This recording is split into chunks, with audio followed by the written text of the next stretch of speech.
জিন্দিগি বুঝা উচিত। শুধু দুনিয়া অভিশপ্ত, শুধু দুনিয়া অভিশপ্ত, শুধু দুনিয়া বুঝলেন, আল্লাহ বলছে এটা কাফেরের জীবন। কোরআন শরীফে আছে মা হিয়া ইল্লা হায়াতুনা দুনিয়া, কোরআনের আয়াত। আল্লাহ বলে কাফেরদের বক্তব্য হলো জীবন মানে কেবলই দুনিয়াটা। খোদার কসম, এটা কোরআন শরীফের আয়াত। আল্লাহ বলছে এটা কাফেরের কথা, বেঈমানের কথা। শুধু দুনিয়া, খাইয়া পয়রা ভালো আছে, এটা বেঈমানের কথা। খাইয়া পয়রা মুমিন ভালো থাকবে না, মুমিন ইমানে আমলে ভালো আছি এটা বলবে। নামাজ রোজায় ভালো আছি, আল্লাহকে ডাইকা ভালো আছি, বউ বাচ্চা নিয়ে নামাজ পড়ে ভালো আছি, ভালো থাকলে এভাবে ভালো থাকে। ভাত তরকারি খাইয়া তো বেঈমানও ভালো আছে না, কাফেরও তো এর চাইতে ভালো আছে। দুনিয়া তো বেঈমানের চাইতে বেশি ভোগ করে, তার চাইতে বেশি ভোগ করে। এই বাংলাদেশের সবগুলো ধনী, সবগুলো বাংলাদেশের বড় লোক পয়সাওয়ালা একসাথ করিলে বেটা ইউরোপ আমেরিকার একজনের ধনীর অর্ধেক না, এক কোনাও হইতো না, কোনাও হইতো না। তো কি সেতে কথা বলেন না কেন? তো কি হয়েছে? কি এতে কি হয়েছে? বাংলাদেশের এই সমস্ত বাড়ি 4 তলা 5 তলা 6 তলা এগুলা বিল্ডিং, ইউরোপ আমেরিকা এগুলো বিল্ডিং ধরে কেউ, এটি তো গরুর ঘর না, এটা তো মূর্খের ঘরও ধরে না। হেরা এই সমস্ত প্রাইভেট কারে ইউরোপ আমেরিকাতে, এই প্রাইভেট কারে ছাগল টানে।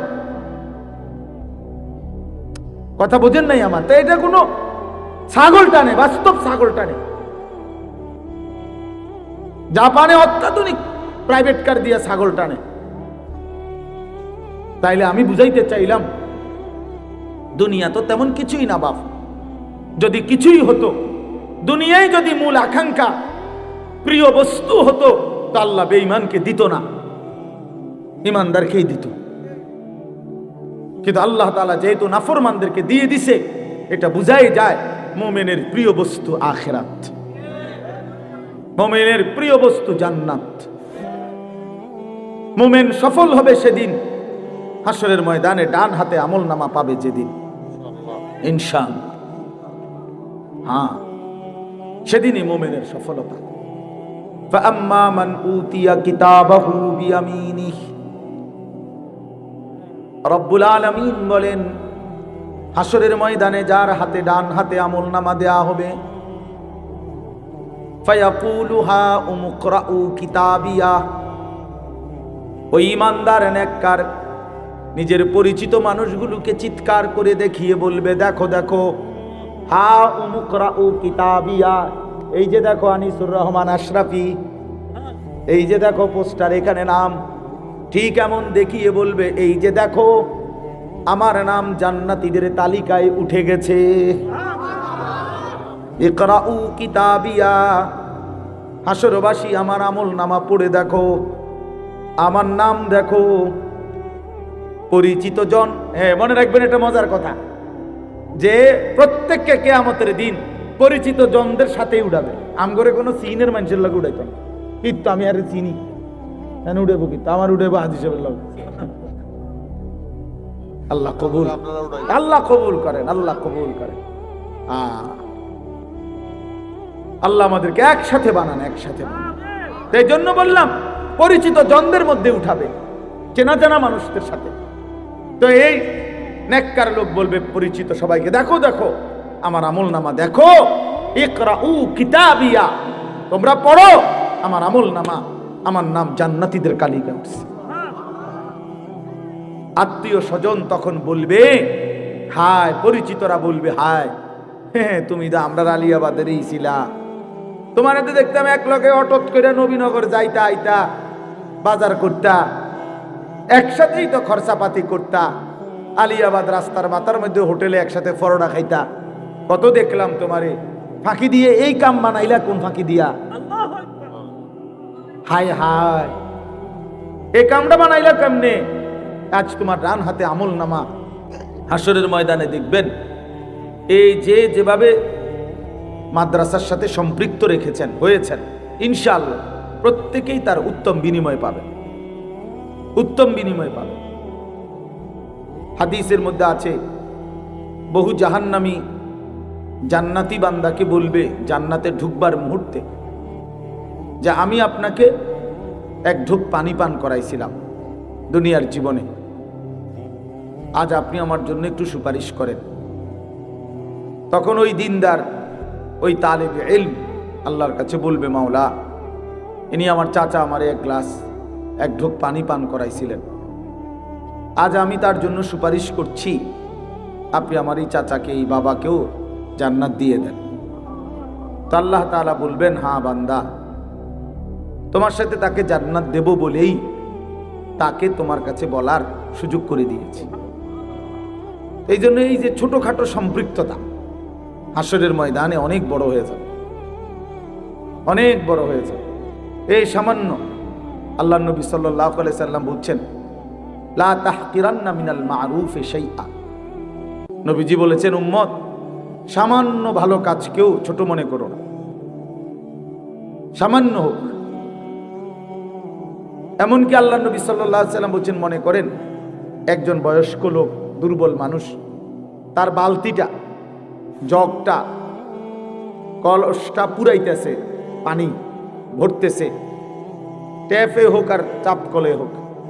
নবীজি বলেন, তুমি আগে পানি পুরাই ফেলছো, তুমি জওয়ান বা তোমার সামর্থ্য আছে, তো তোমার বালতির থেকে পানিটা ওনার বালতিটা পুরাইয়া দিলেও এরপরে তুমি নিজে আবার কষ্ট করে নিলা, আল্লাহ রাসূল সাল্লাল্লাহু আলাইহি সাল্লাম বলছে, এতেও আল্লাহ তাআলা তোমাকে সাদকা আদায়ের সওয়াব দান করবে।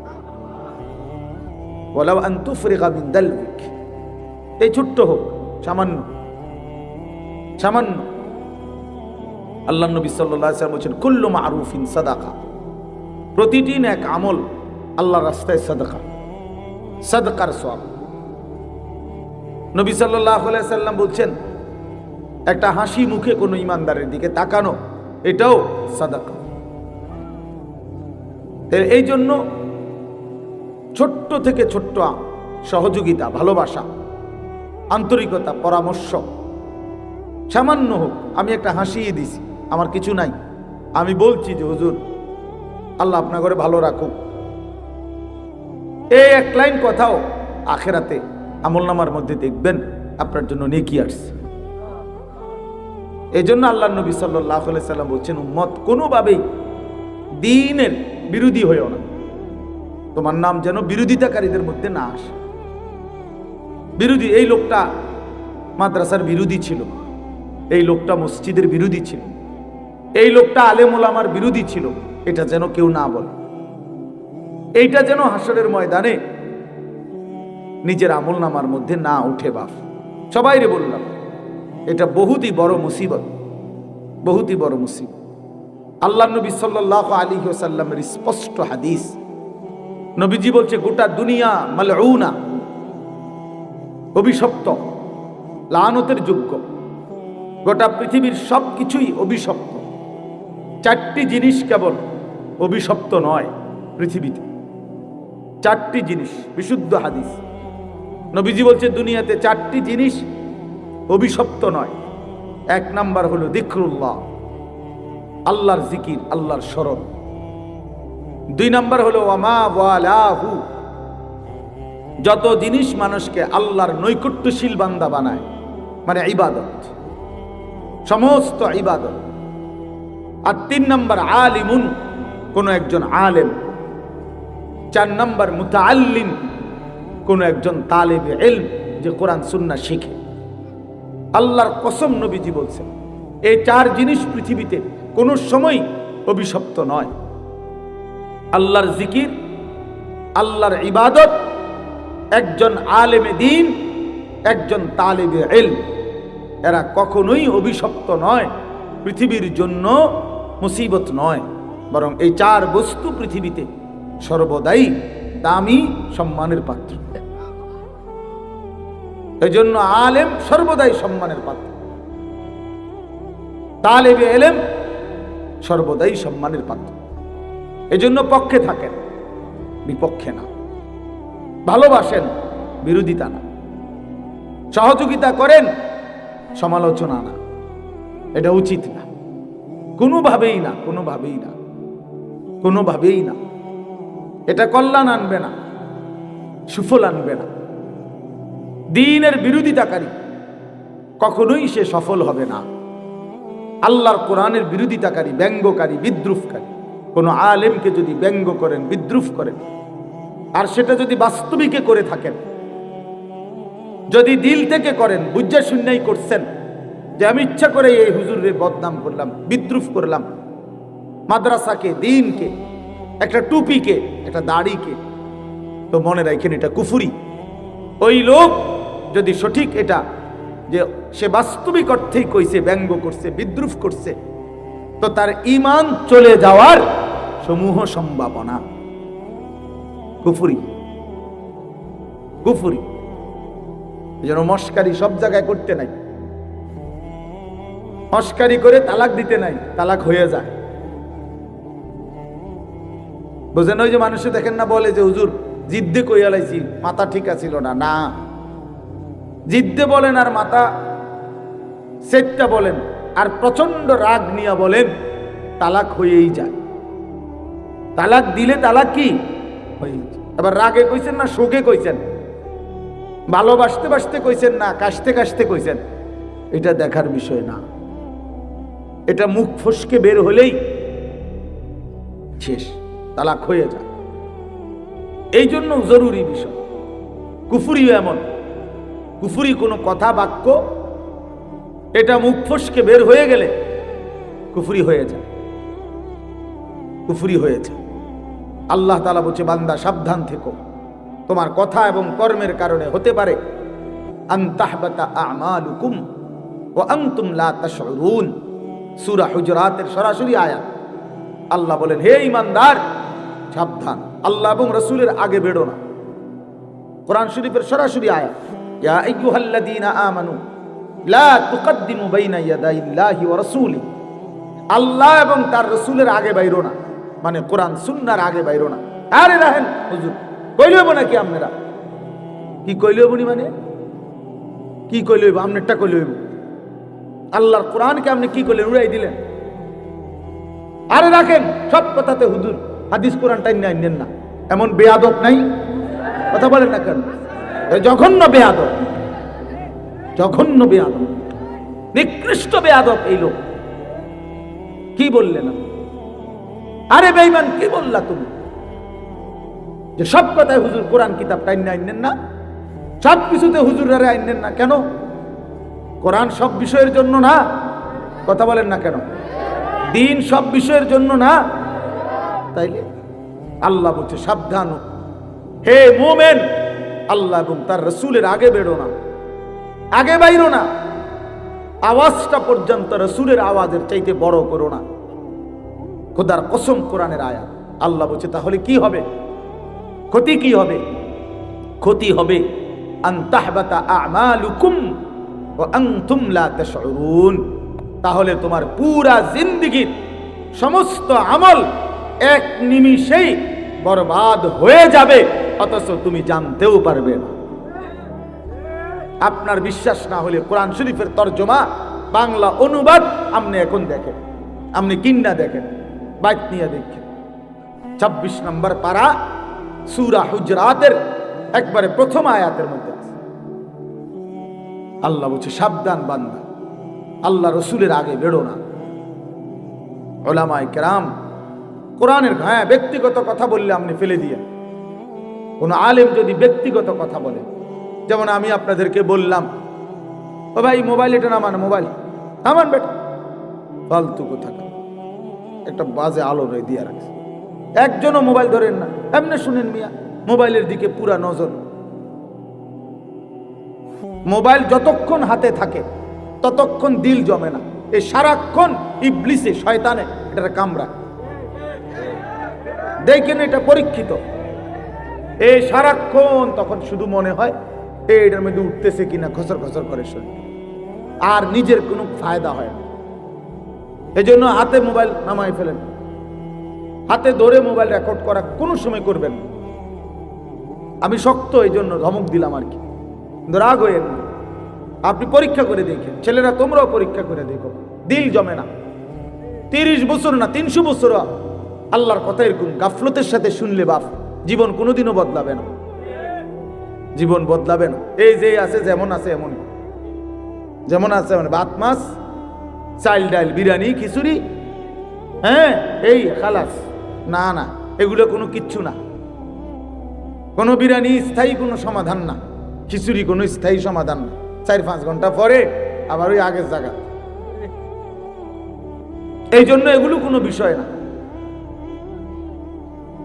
তো বলতেছিলাম আমরা, আনতাহবাতা আমালুকুম ওয়া আনতুম লা তাশউরুন।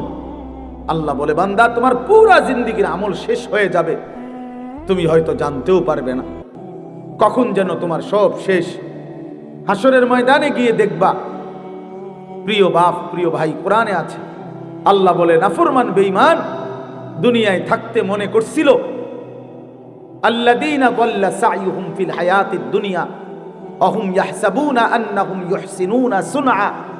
সূরা কাহফ এর মধ্যে আছে।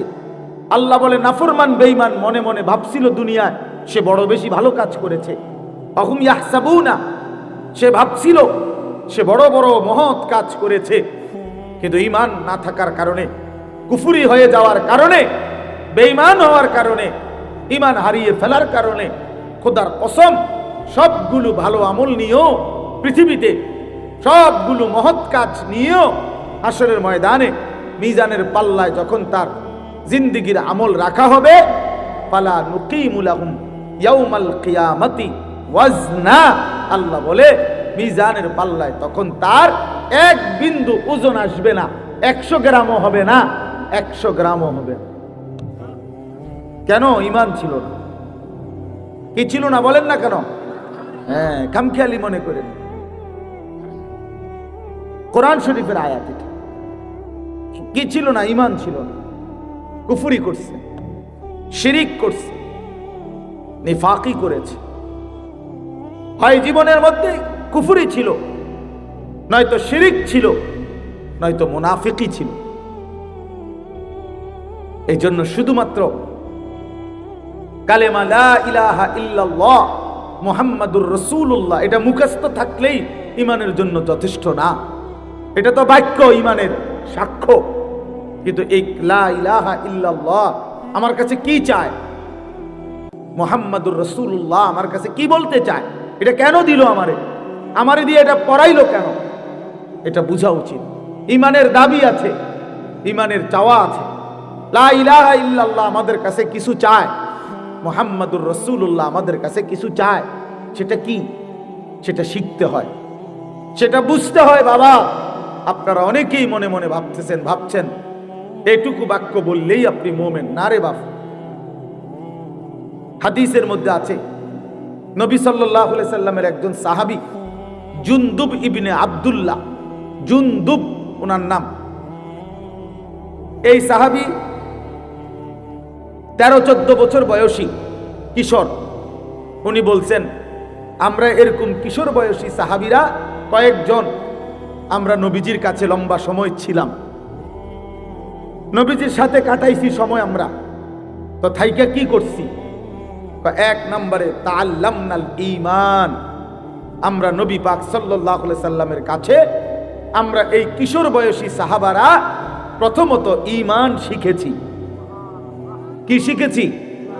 তো আপনি কোন চাই?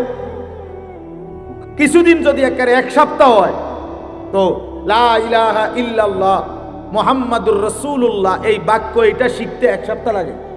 তো 1 সপ্তাহ কিনলো তারা, কি ঈমান শিখলো তাইলে? 2 নম্বর প্রশ্ন হলো, এরা তো আহলে লিসান, এরা তো আরবি ভাষী, মানে এগো তো মাতৃভাষাই কি আরবি। তো এরা আবার 2-4 ঘন্টা লাগার কথা নিয়ে এগো, এ তো জন্মসূত্রে আরবি এরা। কিন্তু তবুও তিনি বললেন, আমরা কিশোর বয়সে নবীজির কাছে কিছু সময় থেকে ঈমান শিখলাম। তাহলে বোঝা গেল ঈমান শিখার বিষয়। ঈমানের মধ্যে কিছু জিনিস আছে নিশ্চয়ই, যেগুলো কি করতে হয়? শিখতে হয়। ঈমান কাকে বলে? ঈমানের দাবি কি? লা ইলাহা ইল্লাল্লাহ আমার কাছে কি দাবি করে, মুহাম্মাদুর রাসূলুল্লাহ আমার কাছে কি দাবি করে, এটা শিখার বিষয়। আবার ঈমান কি কারণে ক্ষতিগ্রস্ত হয়? এই যে কুফরের কারণে, শিরিকের কারণে, নেফাকের কারণে, 3 কারণে ঈমান ক্ষতিগ্রস্ত হয়। কারো দ্বারা কুফরি প্রকাশ পেলে ঈমান চলে যায়, শিরিক প্রকাশ পেলে ঈমান চলে যায়, নেফাক মুনাফিকি প্রকাশ পেলে ঈমান ক্ষতিগ্রস্ত হয়। তো এটা জানতে হবে। তাহলে এটা শিখছেন সাহাবীরা। হযরত আব্দুল্লাহ ইবনে ওমর বলেন, আরেকজন সাহাবী আব্দুল্লাহ ইবনে ওমর, ওমরের ছেলে, উনি বলেন, কুন্না নাতাআল্লামু তাওহীদ, আমরা নবীজির কাছে তাওহীদ শিখলাম। তাওহীদ আমরা শিখেছি নবীর কাছে, যে লা ইলাহা ইল্লাল্লাহ বলতে কি। কোরআনুল কারীমের মধ্যে অগণিত আয়াত আল্লাহ তাআলা এই কথাইটা বুঝাইছে, বান্দা সব বিষয়ে সব ব্যাপারে আমি ওয়া ইন আমসাসকাল্লাহু বিদুররিন ফালা কাশিফা লাহু ইল্লা হু ওয়া ইন ইউরিদকা বিখাইরিন ফালা রাদ্দা লিফাদলিহি। আল্লাহ বলেন, তোমাদের উপরে আমি আল্লাহ যদি মুসিবত দেই, তাহলে এই কায়নাতের মধ্যে কেউ নাই তোমাকে সেই মুসিবত থেকে রক্ষাকারী, দূরকারী, ইল্লাহু, আমি আল্লাহ ব্যতীত। তাওহীদ এটা কি? লা ইলাহা ইল্লাল্লাহর সবক, আল্লাহ ছাড়া বিপদ দূরকারী আর কেউ। ওয়া ইন ইউরিদকা বিখাইরিন ফালা রাদ্দা লিফাদলি। আল্লাহ বলেন, আমি আল্লাহ যদি তোমাদের কাউকে কল্যাণ দেই, উপকার করি, তাহলে আমি আল্লাহর কল্যাণ, আমার উপকার ঠেকায়া দিবে এমনও কায়নাতের মধ্যে কেউ নেই। তাইলে আল্লাহ ব্যতীত কারো উপকার করার কোনো ক্ষমতা। তাহলে এটা কি? লা ইলাহা ইল্লাল্লাহ। এরকম বহু আয়াত আল্লাহ কোরআনে বলছেন যে আমি করি, আমি। ওয়ায়ালামু মা ফিল বাররি ওয়াল বাহর। আল্লাহ বলে, বান্দা জমিনে কিংবা পানিতে যেখানে যা আমি জানি, আমি নিয়ন্ত্রণ করি, আমি শুধু গোটা কায়নাতের মধ্যে অস্তিত্ব স্থায়ী একমাত্র আল্লাহ পাকের, আর কিছুর অস্তিত্বই স্থায়ী না। কুল্লু মান আলাইহা ফান ওয়া ইয়াবকা ওয়াজহু রাব্বিক।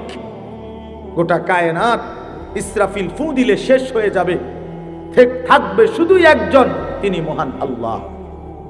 তিনি কি? আল্লাহ। তাহলে তাওহীদ শিখতে হয় বাপ, ঈমান শিখতে হয়, দ্বীন শিখতে হয়। আপনারা অনেকেই বুঝেন না এটা। আহা, জিন্দেগীর সময় ছিল, কদর করেন নাই। বৃদ্ধ বয়সেও ঈমান শিখা উচিত, জওয়ান বয়সেও ঈমান শিখা উচিত। স্কুল কলেজ ইউনিভার্সিটির ছেলেদেরও শেখা উচিত। কোনো পড়ালেখা করে না, তারও আখিরাত জানা উচিত। আমরা মনে করছি যে যেমনে আসি, যার যেমনে রাত কাটে দিন কাটে, কোন রকমের রাত কাটন দিন কাটন, যার মনে যা চায়, খামখেয়ালির এক জিন্দেগি আমরা নিজেদের জন্য বানিয়ে নিয়েছি। না রে বাপ, এটা জীবন না। শুধু ভাত মাছ, শুধু খাদ্য খাবার, শুধু পেশাব পায়খানা, শুধু ঘুম আর শুধু যৌন চাহিদা পূরণ, এটা মানুষের জীবন না বাপ। এতটুকুতেই মানুষ হয় না, এতটুকু তো আল্লাহ তাআলা জানোয়ারেরও পূরণ করে। এতটুকু প্রয়োজন কুকুর বিড়ালেরও তো পূরণ হয়। জন্তু জানোয়ারও তো খায়, ঘুমায়, পেশাব পায়খানা করে। জন্তু জানোয়ারও তো যৌন চাহিদা পূরণ করে।